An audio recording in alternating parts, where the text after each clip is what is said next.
Ultime revue de troupe pour le colonel de Thieulois. Une pointe de fierté dans son regard pour ces soldats qu'il a dirigés pendant 2 ans. Variée, exigeante, la formation doit permettre à ces hommes de repousser leurs limites, de s'aguerrir, de cultiver aussi cette fraternité d'armes valable aussi bien pour le jeune lieutenant que pour ce colonel aux 20 ans de carrière. Le poste de chef de corps est encore celui où le commandement est à échelle humaine. Quand on commande 800 hommes, on se rend compte qu'il n'y a pas 2 hommes pareils. Et notre métier, il est fait vraiment sur la connaissance de l'homme, puisqu'il faut envoyer l'homme au combat. Et on n'envoie pas quelqu'un au combat qu'on n'aime pas un petit peu et qu'on n'a pas un petit peu étudié, épanoui. Marseillaise et autorité locale au garde à vous ce matin pour honorer le rôle de chef de corps, le point d'orgue d'une carrière militaire.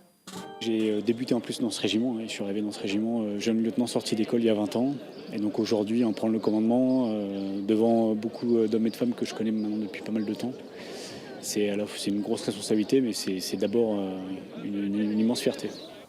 Un poste d'action proche du terrain qu'un officier ne peut occuper qu'une seule fois dans sa vie.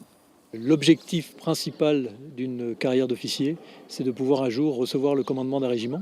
Aujourd'hui, défiler sur la place d'Armes à Gap. Demain, une mission de lutte antiterroriste sur un terrain parfois dangereux. C'est au Mali que le nouveau chef de corps mènera ses hommes. Départ dans quelques semaines.